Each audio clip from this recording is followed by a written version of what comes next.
અને ભોજનની તો રોજ વ્યવસ્થા હોય જ નહીં. આ તો કથા પૂર્ણ થાય જેટલા ભાઈઓ બહેનો વડીલો આવે તે સૌને ભોજન પ્રસાદની વ્યવસ્થા. સવારમાં પાછા 9 થી 10 મને મળવા આવે ત્યારે પણ સુંદર નાસ્તાની વ્યવસ્થા. અને એટલું જરૂર યાદ રાખવું, જે માણસો સૌને ભોજન કરાવે છે ને તેની પેઢીઓની પેઢીઓ ખાતી રહે ને તો એના કોઠીએ દાણા ખાલી ન છે. તેથી ભોજન કરાવતા આવડું જ. મારે સૌરાષ્ટ્રની ખબર ને તમને, જ્યાં હોય અન્નક્ષેત્ર ચાલતા હોય, કોઈ પણ જગ્યાએ તમે જાઓ અન્નક્ષેત્ર હોય. પછી સત્તાધાર જાઓ, વીરપુર જાઓ, કે પછી ભુજા ભગતની જગ્યામાં જાઓ, કે પછી સાળંગપુર જાઓ, કોઈ પણ જગ્યાએ તમે જાઓ, ધર્મસ્થાને જાઓ, જ્યાં ભોજનની વ્યવસ્થા હોય. તેથી એ વિશેષતા છે.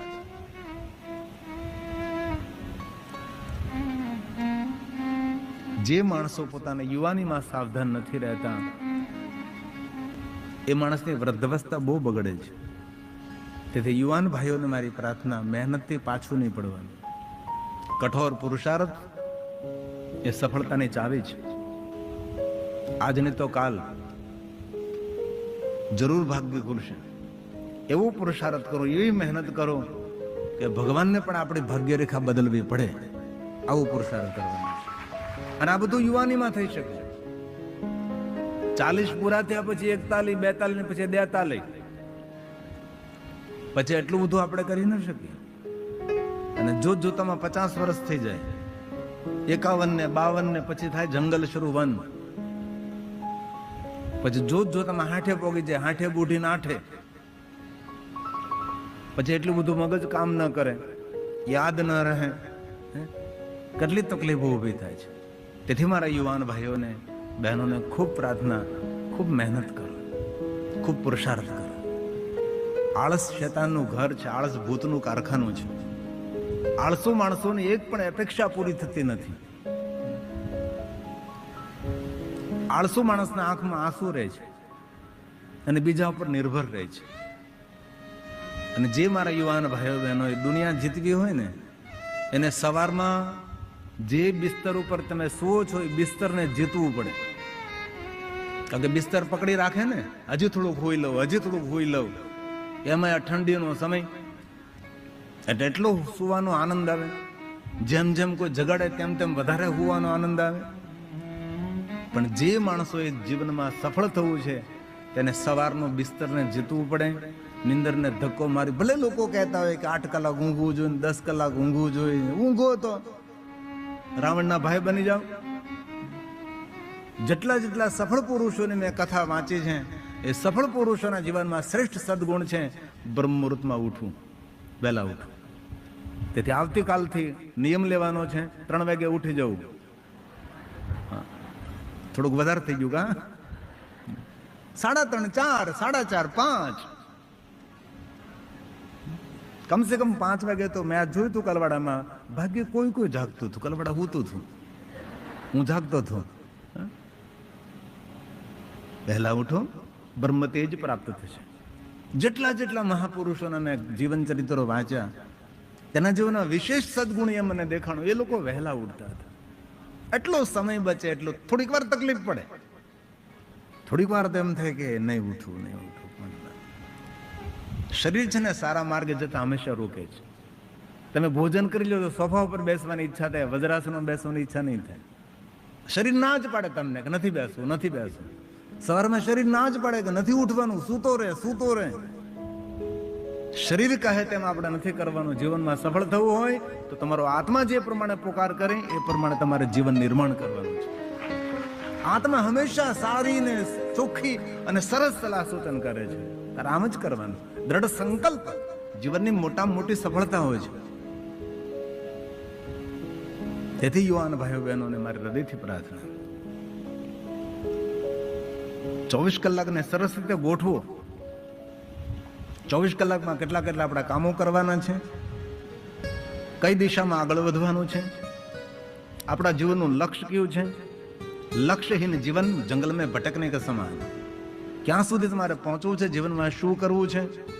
આજે મને ગોરગામના મારે વિનોદભાઈ પટેલ સવારમાં મળવા આવ્યા. મને ખૂબ આનંદ થયો એની વાત સાંભળીને.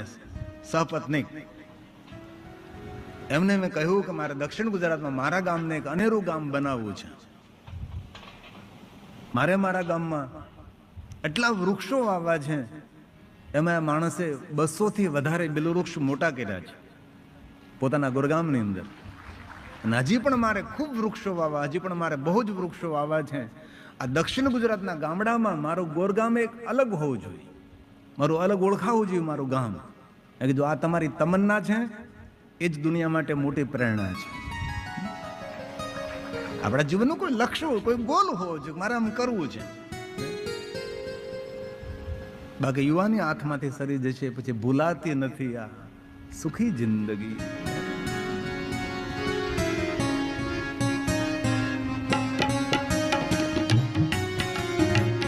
જિંદગીની વાસ્તવિકતા છે ભાઈ.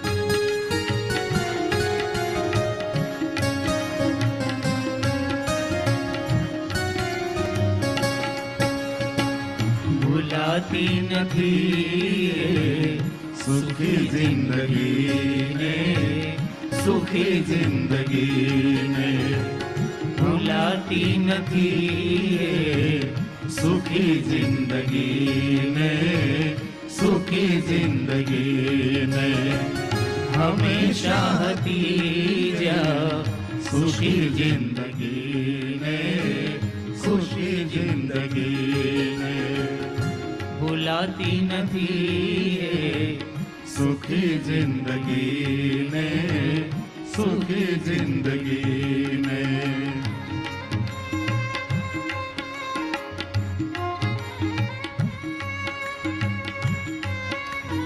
વૃદ્ધોની પાસે બેસીએ ને આપણે, એટલે લગભગ યુવાનીની વાતો કરતા હોય છે, એ ભૂતકાળ વાગોળતા હોય છે કે તેની પાસે ભવિષ્ય નથી. યુવાનો પાસે ભવિષ્ય ઉજ્જવળ કરવાનો સમય છે. તેથી મારા યુવાન ભાઈઓ બહેનોને મારી હૃદયથી પ્રાર્થના છે, જીવન વ્યર્થ ન જાય, નિરર્થક ન જાય, તેની સંપૂર્ણ કાળજી લેવાની, સમયની એટલી સુંદર ગોઠવણ કરવાની. ટાઈમ મેનેજમેન્ટ એ જીવનનો મહત્વનો ભાગ છે. તેથી આ ભજન આપણને સૌને પ્રેરણા પૂરી પાડનારું છે. સુખી જિંદગી, સુખી જિંદગી બાળપણમાં ગુજારી, સુખી જિંદગી બાળપણમાં ગુજારી. માની ગોદમાં રમતા હોય, બાપના કંધે બેઠતા હોય, ન કોઈ ચિંતા હોય, તો કે માતા પિતા પર નિર્ભર હોય. સુખી જિંદગી બાળપણમાં ગુજરે. બાળપણ તો સૌનું સુખ નહીં જ હોય, પણ યુવાની એ કીધી દુખી જિંદગી. યુવાનીમાં ધ્યાન ન રાખ્યું એટલે આ જિંદગી મારી દુખી થઈ. ગરીબ પરિવારમાં જન્મ થવો એ પ્રકૃતિની ઘટના છે. કોઈ નિર્ધન પરિવાર, કોઈ ગરીબ પરિવાર એમાં જન્મ થવો ભાગ્ય કહો કે એક ઘટના કહો, લેકિન એ જ ગરીબાઈમાં દુખી થઈ મરવું, એના ગુનેગાર આપણે છીએ. આ દુનિયામાં જેટલા મોટા મોટા ઉદ્યોગપતિ છે, સફળ બિઝનેસમેનો છે, જો તમે એ લોકો રાજમહેલમાં નથી જન્મ્યા, એ લોકો ઝૂંપડામાં જન્મ્યા છે. તેનો સંઘર્ષ જુઓ, તેના જીવનની વિચારધારા જુઓ, તેની વફાદારી જુઓ. જેની સાથે કામ કરતા એને સંપૂર્ણ સમર્પિત હોય. જે શેઠની ભેગા કામ કરે, શેઠનો દીકરો તેને સમર્પિત ન હોય, પણ આ માણસ એમ્પ્લોય તેની સાથે કામ કરનારો માણસ એવી રીતે કંપનીમાં, ફેક્ટરીમાં કામ કરતો હોય જાણે એક કંપનીનો માલિક છે, જેને ફેક્ટરીનો માલિક છે. અને કોઈ પણની સાથે કામ કરતા એને માલિક બનીને જો કામ કરીએ ને, તો આજ ને તો કાલ આપણો ઉપરવાળો માલિક આપણને જરૂરી એ કંપનીનો માલિક પણ બનાવી શકે. આપણો સમર્પણ ભાવ હોવો જોઈએ. તેથી આ ભજન ઉપદેશક ભજન છે.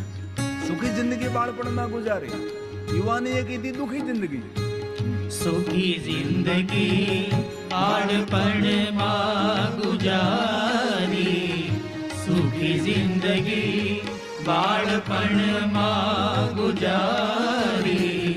યુવાની કીધી, યુવાની કીધી દુખી જિંદગીને, દુખી જિંદગીને યુવાની કીધી, દુખી જિંદગીને, દુખી જિંદગી. યુવાનો યુવાનીમાં ધ્યાન ન રાખે તેના માટે આ પંક્તિ છે. મળે વૃદ્ધપણું ત્યારે રોવાનો વારો આવશે. તેથી અમારે આપણે ગુજરાતીમાં કહેવત છે, નાનપણનું નાણું અને શાળાનું છાણું. આજે ઠંડીના દિવસો ને ત્યારે છાણા થાપવામાં આવે, ગાય માતાનું ભેંસનું ગોબર છાણ ભેગું કરી અને શિયાળામાં જે છાણા બનાવે ને આખું વર્ષ ચાલે. એ ચોમાસું આવે એટલે શિયાળાનું છાણું, નાનપણનું નાણું. યુવાનીમાં કમાઈ એટલું વાપરી નહીં નાખવાનું. અને બહેનો એ ખાસ બજારમાં જાઓ ત્યારે તમને આંખને ગમે એ વસ્તુ ખરીદવાની નથી. તમારા જીવનમાં બહુ જ જરૂર હોય તો ખરીદો. આપણે આંખને ઘણું બધું ગમતું હતું કે બધું આપણે ખરીદવાનું ન હોય, ખરીદી ઓછી કરો. તમે રોજના 500 રૂપિયા કમાતા હોય તો તેમાંથી 250 રૂપિયા ખર્ચ કરો. એ રીતે જીવનની ડિઝાઇન કરી શકાય, જીવનને એવી રીતે ગોઠવી શકાય. અને ભૂલથી કરજો નહીં કરો. એક સમય ભૂખા રહી જાઓ પણ ઉધાર નહીં લ્યો. ઘણા માણસોને આદત હોય છે જે વસ્તુની જરૂર નથી શા માટે ખરીદો છો. તેથી યુવાનો ખૂબ કમાઓ, થોડી બચત કરો, આજુબાજુ કોઈને મદદ કરો, ભવિષ્યની ચિંતા નહીં, ભવિષ્યનું ચિંતન કરો, મારે શું કરવાનું છે. અને જો યુવા અવસ્થામાં ધ્યાન નહીં રાખીએ, જેવી જિંદગી દેવરાજની થઈ એવી આપણી થઈ શકે છે. તેથી આ પંક્તિમાં કહ્યું, જે યુવાનો યુવાનીમાં ધ્યાન ન રાખે એના માટે શું કહ્યું? મળી વૃદ્ધપણું ત્યારે પસ્તાવો થાશે, મળી વૃદ્ધપણું ત્યારે પસ્તાવો થાશે, દુઃખોમાં ગુજારે, દુઃખોમાં ગુજારે, રડી જિંદગીને, રડી જિંદગીને, દુઃખોમાં ગુજારે, રડી જિંદગીને, રડી જિંદગી. આ જીવનની વાસ્તવિકતા છે.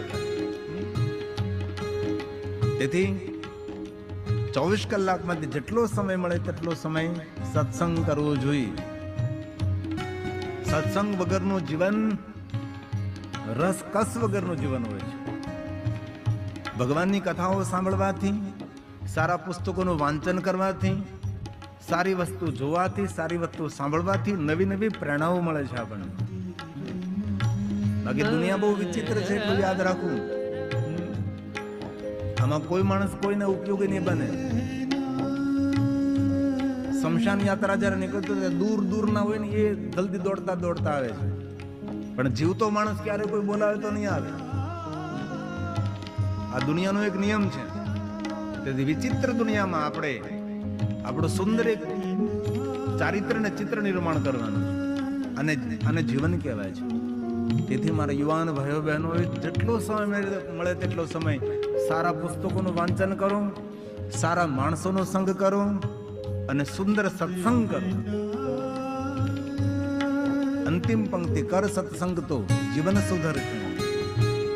કર સત્સંગ તો જીવન સુધરશે, કર સત્સંગ તો જીવન સુધરશે, દુઆઓ મળે છે, દુઆઓ મળે છે, ભલી જિંદગીને, ભલી જિંદગીને, દુઆઓ મળે છે, ભલી જિંદગીને, ભલી જિંદગીને, ભૂલાતી નથી સુખી જિંદગીને, સુખી જિંદગીને, સુખી જિંદગીને, સુખી જિંદગીને, સુખી જિંદગીને, સુખી જિંદગીને.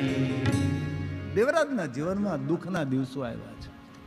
ચાલી શકતો નથી, કામ કરી શકતો નથી, શું શરીર રોગષ્ટ બની ગયું, રોગથી ઘેરાઈ ગયો, પોતાના કિરાતોનો સમાજ છોડીને જવા લાગે. ક્યાં જાવ? પણ ચાલતો ચાલતો જાય છે. એમાં માર્ગમાં એક પ્રતિષ્ઠાનપુર નામનું નગર આવે. આ પ્રતિષ્ઠાનપુર નગરની અંદર પ્રવેશ કરે દેવરાજ. સુંદર એક મંદિર જોવે છે. કોઈને પૂછે કે આ મંદિર, તો કે ભાઈ મંદિર નથી, આ શિવાલય છે. જ્યાં ભગવાન મહાદેવનું શિવલિંગ સ્થાપિત હોય તેને શિવાલય કહીએ છીએ આપણે. જ્યાં ભગવાનની મૂર્તિઓ બિરાજમાન હોય તેને આપણે મંદિર કહીએ છીએ. નજદીક ગયો શિવાલય. કોઈ બ્રાહ્મણ દેવતા ભગવાનની કથા કહે છે. આ દેવરાજ કથામાં જઈને બેસી ગયો છે. કથામાં ચિત્ત નથી, તેનું કથામાં ધ્યાન નથી, પણ કથામાં બેઠો છે. હવે વૃદ્ધાવસ્થાથી ભૂખથી પીડાયેલો હતો, રોગથી શરીર ઘેરાયેલું હતું, શ્વાસની ગતિ અટકવા લાગે છે તેને. અને કહ્યું ભગવાને કે જ્યાં ભગવાનની કથા થતી હતી અને જ્યાં ભગવાનનું શિવાલય હતું, એ શિવાલયના પટાંગણમાં જ તેમનું શરીર શાંત થઈ જાય છે. હવે સ્થૂળ દેહની વ્યવસ્થા તો અહીંયા જે પ્રમાણે વ્યવસ્થા થતી હોય પ્રમાણે કરે લોકો. અગ્નિ સંસ્કાર કરે કે પછી દફનાવે. પણ આપણી જે સૂક્ષ્મ અવસ્થા છે એની વ્યવસ્થા તો આપણા કર્મો પ્રમાણે થાય. સારા કર્મો કર્યા હોય તો સારી ગતિ થાય, નબળા કર્મો કર્યા હોય તો એ પ્રમાણે દુઃખદ ગતિ થાય. હવે આમને તો જીવનમાં એક સારું કામ કર્યું નથી. યમના દૂતો પહોંચી ગયા અમને લેવા માટે. આવી કથાઓ આપણા શાસ્ત્રોમાં, બહુ મોટી કથા છે પણ થોડા શબ્દોમાં કહેવાનો પ્રયાસ કરું છું. યમના દૂતો લઈ જવાની તૈયારી કરે છે. એ સમયમાં ભગવાન મહાદેવના ગણો ત્યાં પધારે છે અને શંકર ભગવાનના ગણો કહે છે કે યમદૂતો આ જીવને અમને સોંપી દો અને કૈલાસમાં લઈ જશું. જ્યારે યમદૂતો કહે છે કે આપ તો જાણો છો કે આને કેવા મોટા મોટા પાપો કર્યા છે. અભક્ષનું ભક્ષણ કર્યું છે, નહીં ખાવાનું ખાધું છે, નહીં પીવાનું પીધું છે. અને બહુ હૃદયથી એક પ્રાર્થના કરું છું આપ સૌને, ભલે આપણા જીવનમાં આપણે મોટા મોટા મંદિરો ન બનાવી શકીએ, આવી મોટી ભગવત કથાઓ ન કરી શકીએ, પણ આપણા જીવન યાત્રામાં આપણી સાથે, આપણા પરિવાર સાથે જે માણસો રહેતા હોય, આપણી સાથે કામ કરતા હોય, એને સમજાવીને, હૃદયથી તેને સમજાવી અને જે માણસ માંસાહારી હોય એને શાકાહારી બનાવો, એ કરોડો મંદિરો બનાવવાનું પુણ્ય તમને પ્રાપ્ત થશે. એટલું તો આપણે જરૂર કરી શકીએ છીએ. જીવન જીવવા માટે શા માટે પશુઓની હત્યા કરીએ? જીવન જીવવા માટે આવો ગંદવાડ શા માટે ખાવો જોઈએ ભાઈ? આપણે એટલા કથામાં બેઠા એમાં ભાઈઓ બહેનો છે, આપણે સૌ આ નિર્ણય લઈએ તો આપણે કેટલા લોકોને સારા માર્ગે લઈ જઈ શકીએ છીએ. આપણે કેટલું મોટું સત્કાર્યનું કામ કરી શકીએ છીએ. અને આપણી સાથે કોઈ ના કોઈ તો કામ કરતા જ હોય. આપણા ખેતરમાં, આપણી વાડીમાં, આપણી ફેક્ટરીમાં, આપણા ગામમાં એને સમજાવીએ આપણે કે ભાઈ આ ન ખવાય, આ દુઃખનો માર્ગ છે, આનાથી રોગ થાય. માણસને સમજાવો તો સમજી શકે છે.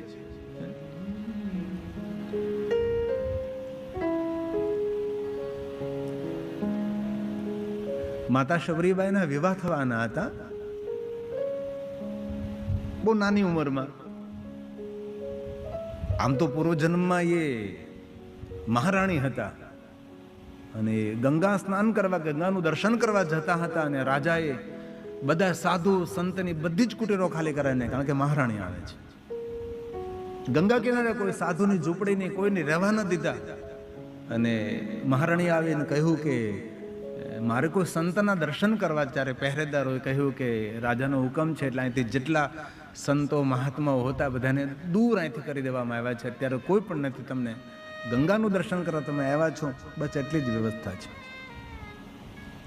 ત્યારે એમના જીવનનો ભાર લાગ્યો તેમને કે આવું જીવન, ભારરૂપ જીવન, કે મારે કોઈ સંત સાધુના દર્શન કરવા એ પણ હું ન કરી શકું.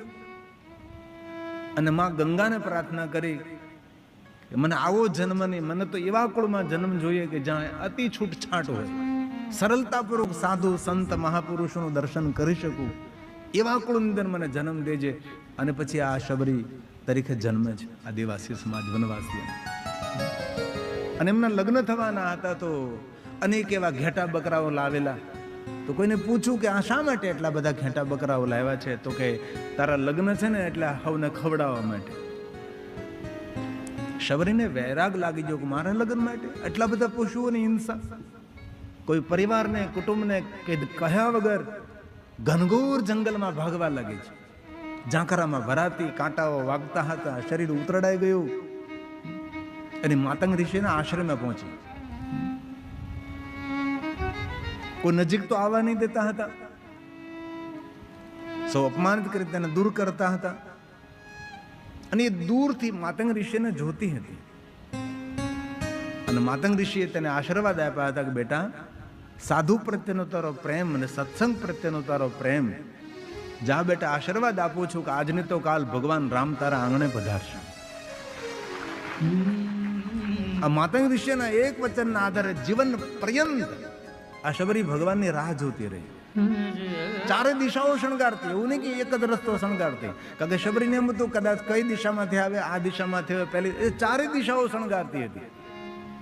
અને ભગવાન રામની રાહ જોતા જોતા તેના વાળ પણ સફેદ થઈ ગયા, જર્જરિત શરીર થયું. એ યુગોથી મીટ માંડવી તપ એનું નામ છે. યુગોથી મીટ માંડવી તપ એનું નામ છે. શ્રી રામને જમાડવા, શ્રી રામને જમાડવા શબરી થવું પડે.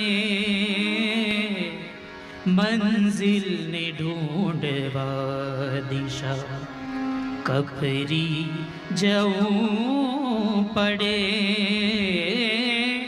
છોડી જૂનું વતન નવી નગરી જવું પડે. મંઝિલને ઢૂંઢવા દિશા કફરી જવું પડે. આપણે સૌ ઘણું બધું કરી શકીએ એમ છીએ, અને એવું કોઈ દિવસ ના બોલો કે મારાથી નહીં થઈ શકે. આપ બધું જ કરી શકો છો, અને આ વિસ્તારમાં ખૂબ જરૂર છે, વધારે પણ તે જરૂર છે. તેથી ભગવાનની કથા સાંભળતા પ્રભુને કહીએ કે ભગવાન, અમે તારા મંદિરો તો નહીં નિર્માણ કરી શકીએ, પણ તે જે મંદિરો બનાવ્યા છે એને જરૂરમાં પવિત્ર કરશું. કારણ કે આ ભગવાનનું બનાવેલું મંદિર છે ને. જેને ગતાગમ નથી, એને ખબર નથી, જેને ખાવાની પીવાની એને ખબર કરશું આપણે.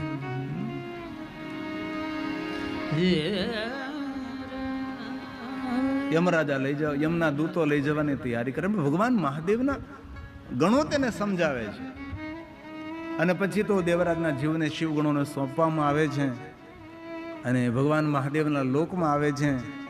ગણો કહે છે કે શું જોવે છે, જરા દર્શન કર ભગવાનનું. ભગવાનનું દર્શન કરીને પ્રભુને કહે છે, ભગવાન, હું તો પાપી જીવાત્મા, નરકમાં જનારો, દુઃખ ભોગવનારો, મને આ શિવલોક ને કૈલાસ આ શા માટે? મને સમજાતું નથી મારા કયા જન્મનું પુણ્ય ઉદય થયું છે. ત્યારે ભગવાન સ્વયં મહાદેવ કહે છે કે તારા કોઈ જન્મનું પુણ્ય નથી, તે તો એટલા બધા પાપો કર્યા છે કે જે પાપનો હિસાબ નથી. પરંતુ તારા માતા પિતા જે વયોવૃદ્ધ હતા એ મારા પરમ ભક્ત હતા, અને તારા માતા પિતાના પુણ્યના ફલ સ્વરૂપે તારી અંતિમ અવસ્થા જ્યારે હતી ત્યારે જ્યાં મારી કથા ગવાતી હતી ત્યાં તું આવ્યો, અને જ્યાં મારું શિવાલય હતું ત્યાં તું આવી ગયો. અને હે દેવરાજ, મેં વચન આપ્યું છે કે જે કોઈ પાપીમાં પાપી મનુષ્ય હોય, જ્યાં મારી કથા ગવાતી હોય ત્યાં આવે, અને જ્યાં ભગવાન મહાદેવનું શિવાલય હોય ત્યાં તેનું આગમન થાય. એ જીવાત્મા એક જન્મ નહીં, જન્મ જન્માંતરના પાપમાંથી એ મુક્ત થશે. તારી અંતિમ પલ જો સુધરી હોય તો તારા માતા પિતાના પુણ્યના કારણે. અને આપણા જીવનમાં આપણે સુખી હોય તો એ પણ માતા પિતાના પણ કોઈ આશીર્વાદ હોય છે, આપણા પૂર્વજોના કોઈ આશીર્વાદ હોય છે. એટલું જરૂર કહો, તમે સૌ કથામાં બેઠા એમાં પણ કોઈ માતા પિતાના આશીર્વાદ તો હોય છે, આપણા પૂર્વજોના કોઈ આશીર્વાદ હોય છે. બાકી કઈ રીતે થઈ શકે બધું છે? ભગવાન મહાદેવ કહે છે, એ દેવરાજ, તારા માતા પિતાના પુણ્યના ફલ સ્વરૂપે અંત સમયે તું જ્યાં મારું શિવાલય હતું ત્યાં તું પહોંચી ગયો, અને જ્યાં મારી કથા ગવાતી ત્યાં તું આવી ગયો. અને ભગવાન મહાદેવ કહે ધન્ય શો મહાપ્રસ કથા પરમ પાવન. જ્યાં મારી કથા ગવાતી હોય એ ભૂમિ તીર્થ કરતા પણ શ્રેષ્ઠ છે.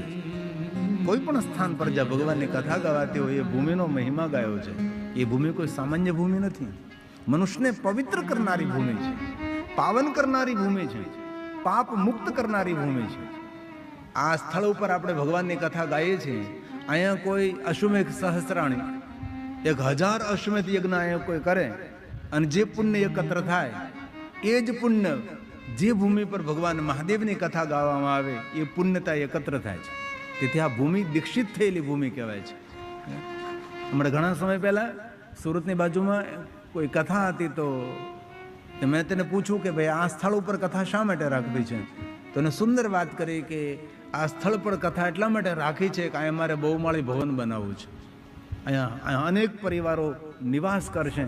તેથી આ ભૂમિ પર પહેલાં હું કથા કરું, ભૂમિ દીક્ષિત થઈ જાય અને અહીં બહુમાળી ભવન બને અને જેટલા માણસો રહે તેને ભગવાન મહાદેવના આશીર્વાદ મળે તે પરિવારો સુખી થાય. આજે શ્રેષ્ઠ વિચારધારા. તેથી ભગવાન મહાદેવ સ્વયં બોલે જે આ કથાનું શ્રવણ કરે છે એ મનુષ્યનું જીવન ધન્ય બને છે. ધન્યા શિવ પુરાણસ્ય કથા પરમ પાવની યસ્ય શ્રવણ માત્રેણ પાપીયા નપી મુક્તિ. પાપી હોય કે ન પણ પાપી હોય એ મુક્તિનો અધિકારી છે. એવું નથી કહ્યું કે પુણ્યવાન માણસો પાપી હોય કે પુણ્ય કોઈ પણ હોય એ મહાદેવની કથાનું જ્યારે શ્રવણ કરે છે એ મનુષ્ય બહુ પાર થાય છે. તેથી ક્યારેક ક્યારેક આપણા પોતાના ભાગ્યની આપણે સરાહના કરવી જોઈએ. ભગવાન કેટલી તે કૃપા કરી છે, કેટલું કામકાજ છે, કેટલો વ્યસ્ત જીવન છે અને ભગવાન આજે હું આપની કથાનું શ્રવણ કરું છું. અને કથા શ્રવણ કરવાનો ત્યારે જ અવસર પ્રાપ્ત થાય જ્યારે આપણા દિવસો ઉજળા આવવાના હોય, આપણા દિવસો જ્યારે સારા આવવાના હોય ત્યારે ભગવાનની કથા સાંભળવાનો અવસર પ્રાપ્ત થાય. એટલે ઉજળા દિવસોના એંધાણ છે આ ભગવાનની કથા. હું કથા કરું છું એટલે હું કહું છું એવું નથી. અનેક એવા ભાવિક ભક્તો જ્યારે મને મળે છે ત્યારે કહે છે કે બાપુ કથા સાંભળીથી જીવનમાં આવી રીતે અપડેટ થયા, કથા સાંભળી તમારા જીવનમાં આવી રીતે બદલાવ આવ્યો, ત્યારે ખુશી થાય, એક આનંદ થાય. સવારમાં જ્યારે 9 થી 10 મળતા હોય ત્યારે ઘણા બધા ભક્તો પોતાના ભાવ પ્રગટ કરતા હોય છે. કેટલા વર્ષ પહેલા કથા સાંભળી હતી અને કથા સાંભળ્યા પછી અમારા જીવનમાં આવી રીતે પરિવર્તન કર્યું, અમે આવી રીતે અમે જીવન જીવીએ છીએ. કેટલો આપણને ખુશી થાય, આનંદ થાય છે. તેથી જે ભૂમિ પર ભગવાનની કથા ગવાય સદાશિવ મહાસ્થાનમ, સદાશિવ મહાસ્થાનમ પરમ ધામ પરમ પદમ. પરમ ધામને આપનારું, પરમ પદને આપનારું એ સ્થાન છે. તેથી અહીંયા આવ્યા પછી તમે કથા સાંભળો, કથામાં સાંભળેલું જીવનમાં અનુસરણ કરો કે ન કરો, પણ અહીંયા આવવા માત્રથી આપણું મંગલ થાય, આપણું કલ્યાણ થાય.